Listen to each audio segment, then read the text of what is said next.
All right, just before we look at how the markets performed in South Africa this week, let's look at this story. It's a love for diamonds and entrepreneurship drove two South African sisters to drop their careers as an investment banker and optometrist. The two sisters now run one of the new women-owned diamond polishing businesses in the world. Despite the global downtrend, the two sisters have managed to keep their businesses thriving and empowering other women to also work in the male-denominated sector. Let's watch this. They say diamonds are a girl's best friend. South African sisters Kumotso Ramodipa and Misubudi Jamatholi are proving that the precious stones can also be the building blocks of a business empire. Matholi had a relatively secure job in the financial sector, but the potency of the entrepreneurial bug's bite and the lure of the diamond industry was too hard to resist. With the dawn of democracy in South Africa in the early 1990s, it was quite interesting that opportunities started opening. And at that time, I was working for one of the bigger banks as a stockbroker. And I sort of like reached my ceiling and then decided there's opportunities, more doors are open now for women to be in industries that were previously just meant for the elite few. And mining was one of them. And we obviously decided to go for a more niche area rather than going to your normal platinum and gold. Everybody was rushing that side. In South Africa and most of the world, the mining sector and its value-add industries are dominated by men. The duo started their cutting and polishing business after getting certification as diamond valuators in 2008. Their women-owned operations is one of a kind. Women empowerment is key, as we are a company that is women-owned as well. So we prefer working with women because we're never given a chance to actually express ourselves and be part of the economy. So this is our chance now to actually make it count. So that's why I work with Kwame Diamonds. The pair is also passionate about training other women to get into the ethical, locally sourced diamond trade. Despite their passion, vision and mission, it's a scary time to be in the diamond business. South Africa's rand held steady against the dollar in a thin trade early this Friday ahead of the festive season, hovering around a 4.5-month high hit after Fitch affirmed the country's sovereign ratings earlier this week. Fitch on Wednesday affirmed South Africa's long-term foreign and local currency debt ratings, helping lift the rand to a 4.5-month high against the backdrop of mildly positive global sentiment.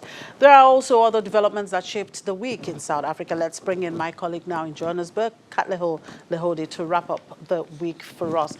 Hello, Katleho. Good afternoon. Thank you for joining us. A very good afternoon to you. All right, the Christmas holiday mode begins this weekend for businesses, particularly retailers. What is it like in terms of sales for retailers and consumers' spending pattern in the run-up to Christmas?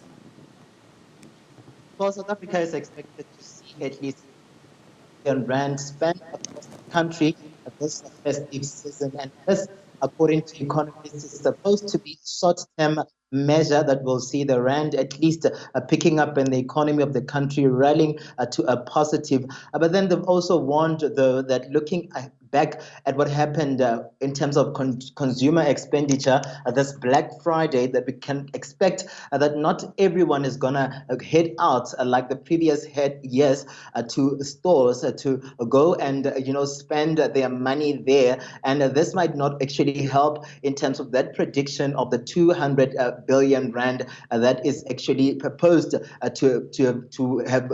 to be the one that is supposed to be gained this festive season. Also, them coming forward to warn that this cannot be good news for consumers in terms of expenditure, that it is devastating also for retailers, that this festive season, unlike previous festive seasons, we won't see a lot of consumers rushing to the stores to actually buy and spend and splurge as they usually did in the previous years.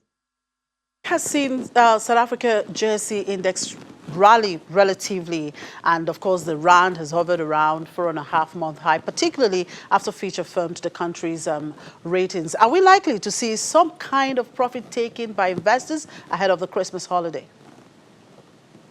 You're correct there that indeed, Fitch has affirmed Africa's credit rating to the best in terms of it being on a positive by not downgrading it to a junk status, which would have been devastating for the rand and the economy of the country that is ailing. You must remember, if I must take you back, that these credit ratings have some sort of perceptions that they play on investment, and investors are looking at this, credit rating agencies in terms of how they rate the country. And Fitch coming forward, to affirm South Africa's credit rating there, that announcement made saw the rand rally to a 4-month best compared to how it was. And also, Finch, if you must remember, some time ago, downgraded South Africa to junk status, and this was devastating for the rand. And this was not good news for consumers alike and investors alike. And we're hopeful that, with this move to actually give South Africa some breathing room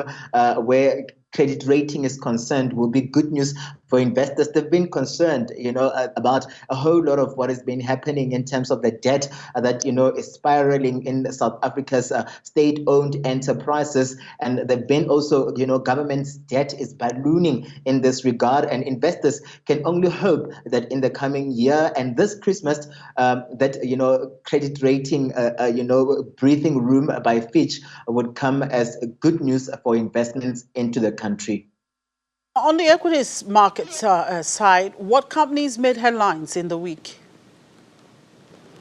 Well, this days for equity partners are listed on the Johannesburg Stock Exchange. All share index rose to at least 8.5%. This is closer to the historic long-term average, a real return of 7% in the previous years this time around. And to be specific, companies like Naspers gained 9% so far in 2019. British American Tobacco and Richmond have also, rallied strongly this week from the period of 2018 this time around. So it's good news for those equity partners that are listed on the Johannesburg Stock Exchange, the Naspers and the British American Tobacco, that have done relatively well in the past week. All right, Katleho, thank you, and enjoy the rest of the weekend.